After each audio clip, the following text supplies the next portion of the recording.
Hi hello welcome to our channel home sweet home. இப்போ நம்ம பார்க்க போகிற ஒரு முக்கியமான இன்ஃபர்மேஷன்னு பார்த்தீங்கன்னா, இது ஒரு டிப்ஸ்ன்னு சொல்லலாம். இது வந்து ஒரு ஹெல்த் டிப்ஸ். அது இந்த சீசனுக்கு வந்து ரொம்ப சூட்டபிளான ஒரு டிப்ஸு. பெரியவங்கலேருந்து குழந்தைங்க வரைக்கும் எல்லாருமே வந்து ஃபாலோ பண்ணலாம் இந்த டிப்ஸை. குழந்தைங்கன்னா ஒரு 3 வயசு குழந்தைங்க மேலேருந்து ஃபாலோ பண்ணலாம். அதுக்கு உள்ள சின்ன குழந்தைங்களா இருந்தால் இது கொஞ்சம் பிகாஸ் இதெல்லாம் மருந்து மெடிசினல் பொருள் இல்லையா, இதெல்லாம் வந்து கொஞ்சம் ஹீட் அதிகம். அதனால் அவங்களுக்கு 3 இயர்ஸ் ஓல்டு பேபிஸ்லேருந்து இதை யூஸ் பண்ணலாம். இப்போ வந்து இந்த ஹெல்த் டிப்ஸ்க்கு என்னென்னலாம் வந்து தேவைப்படுது அப்படின்றத நம்ம பார்க்கலாம். மெயினாக இப்போது இந்த சீசனில் வந்து எல்லாருக்கும் பார்த்திங்கன்னா கோல்டு, ஒரே காஃபு, இருமல், சளி, தும்மல், ஆஸ்துமா பேஷண்ட்டு, முக்கியமாக சைனஸ் ப்ராப்ளம் இருக்கிறவங்க, டான்சிலிட்டிஸ் ப்ராப்ளம் இருக்கிறவங்க, இவங்களுக்கு எல்லாருக்குமே இந்த கிளைமேட் இந்த 3 மாதம் வந்ததுன்னு வச்சுக்கோங்களேன். டிசம்பர், ஜான்வரி, பிப்ரவரி இந்த பனிக்காலம் சுத்தமாக ஒத்துக்காதுங்க. இந்த அடுக்கு தும்மல் இருக்கிறவங்களுக்கு அடுக்கு தும்மல் அடிக்கடி வரும், அடுக்கு தும்மலாக போடுவாங்க. டான்சில்ஸ் ப்ராப்ளம் இருக்கிறவங்களுக்கு இந்த இருமல், நைட்டெல்லாம் ஒரே இருமல், அப்பப்போ இந்த கோல்வ சளி வர்றது, இந்த குழந்தைங்களுக்கு இந்த மாதிரி பிரச்சனைலாம் நிறையவே இந்த கிளைமேட்டில் இருக்கும். இதை வந்து நம்ம கண்டிப்பாக வந்து க்யூர் பண்ணலாம். பட் நீங்கள் நினச்சோன்னே இதெல்லாம் வாங்கி நீங்கள் ஒரு நாள் சாப்பிட்டீங்கன்னா எதுவுமே க்யூர் ஆகாது. பட் 1 or 2 இயர்ஸ், அதாவது அவங்கவுங்களோட பிரச்சனையை பொறுத்து. இப்போ சாதாரண சின்ன பிரச்சனை, அதாவது அடிக்கடி சளி மட்டும் பிடிக்குது ஒருத்தவங்களுக்கு அப்படின்னா நீங்கள் அதுக்கு என்ன பண்ணலாம், இதை ஒரு ஒன் இயர்லேருந்து ஒரு 1.5 இயர் வரைக்கும் கண்டினியூஸாக எடுத்துக்கிட்டீங்க அப்படின்னா கண்டிப்பாக வந்து க்யூர் ஆகும். அப்படி இல்லை எனக்கு டான்சில் ப்ராப்ளம் இருக்குது, இல்லை ஆஸ்துமா ப்ராப்ளம் இருக்குது, இல்லை சைனஸ் ப்ராப்ளம் இருக்குது, இந்த மாதிரிலாம் வந்து இருக்கிறவங்களுக்கு நீங்கள் இதை வந்து மோர் தென் 1.5 இயர்ஸ், அதாவது ஒரு 2 to 3 இயர்ஸே நீங்கள் கண்டினியூஸாக எடுத்துக்கலாம்.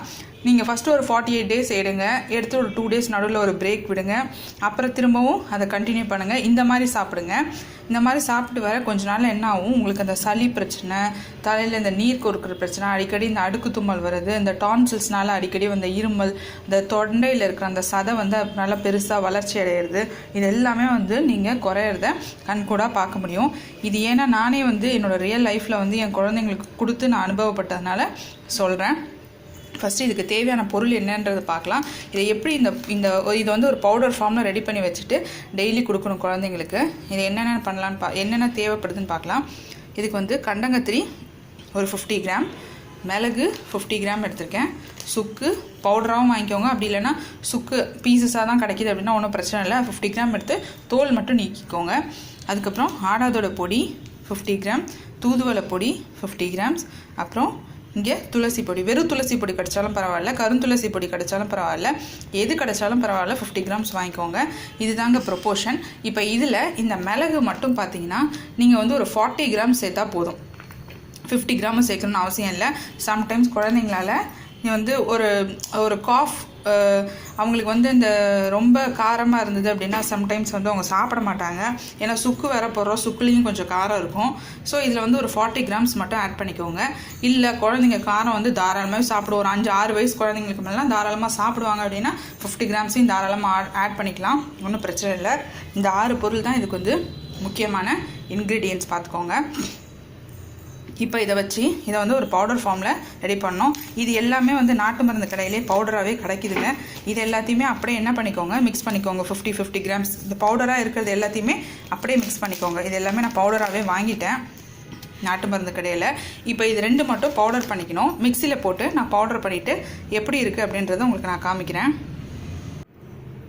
இப்போது நம்ம மிளகும் கண்டங்கத்திரியும் மட்டும் மிக்சியில் எடுத்து அரைச்சாச்சு. இந்த மாதிரி ஓரளவுக்கு கோஸ் பவுடராக தான் வரும். இதோட ஃபைனாக அரைக்க முடிஞ்சனாலும் அரைச்சிக்கோங்க. என்னால் இவ்வளோ தான் அரைக்க முடிஞ்சுது என்னோடய மிக்சியில். இந்த அளவுக்கு வந்திருக்கு. இப்போது நம்ம பவுடராக வாங்கி வச்சுருக்கோம் இல்லையா, துளசி, தூதுவளை, ஆடாதொரை, சுக்கு, இது 4 பொடியும் என்ன பண்ணுறீங்க, அப்படியே கட் பண்ணி இது கூட மிக்ஸ் பண்ணி கலந்துக்கோங்க. அவ்வளோதாங்க. எல்லாத்தையும் அந்த 6 இன்க்ரீடியண்ட்டையும் ஒன்றா போட்டு எல்லாம் மிக்ஸ் பண்ணியாச்சு பாருங்கள். எல்லாத்துலேயும் 50 கிராம்ஸ், மிளகுல மட்டும் 40 எடுத்திருக்கேன் நான், கொஞ்சம் காரம் கூட இருக்கும் அப்படின்னு சொல்லிட்டு. அவ்வளோதான். இந்த இன்க்ரீடியண்ட்டை மிக்ஸ் பண்ணி வச்சுட்டு இப்போது ஒரு குழந்தைக்கு கொடுக்கணுன்னா இந்த ஸ்பூனால் மெஷர்மெண்ட்டால் இதில் 1.5 ஸ்பூன், இதில் 1.5 ஸ்பூன், இல்லை 1 ஸ்பூன். 3 வயசு குழந்தையாக தான் இதில் 1 ஸ்பூன் போதும்.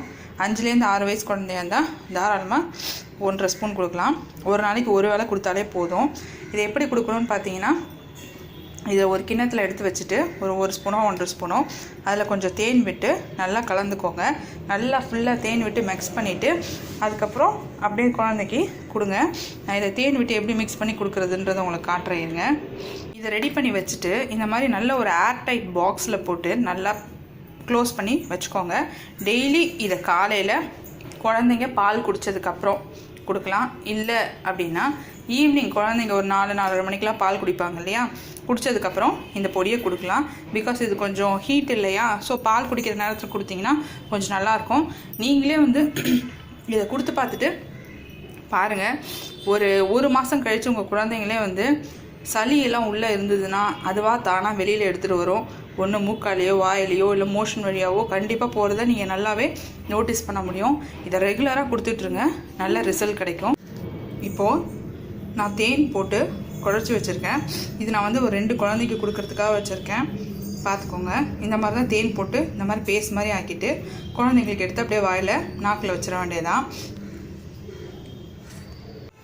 இந்த ஹெல்த் டிப்ஸை நீங்களும் செஞ்சு பார்த்துட்டு எப்படி இருக்குது இதோட ரிசல்ட்டுன்றதை எங்கள் கமெண்ட் செக்ஷனில் கண்டிப்பாக போஸ்ட் பண்ணுங்கள். இந்த வீடியோ உங்களுக்கு பிடிச்சிருந்தா லைக் பண்ணுங்க, ஷேர் பண்ணுங்க, சப்ஸ்கிரைப் பண்ணுங்க, மறக்காம பெல் பட்டன் கிளிக் பண்ணுங்க. Thank you. Please stay with us.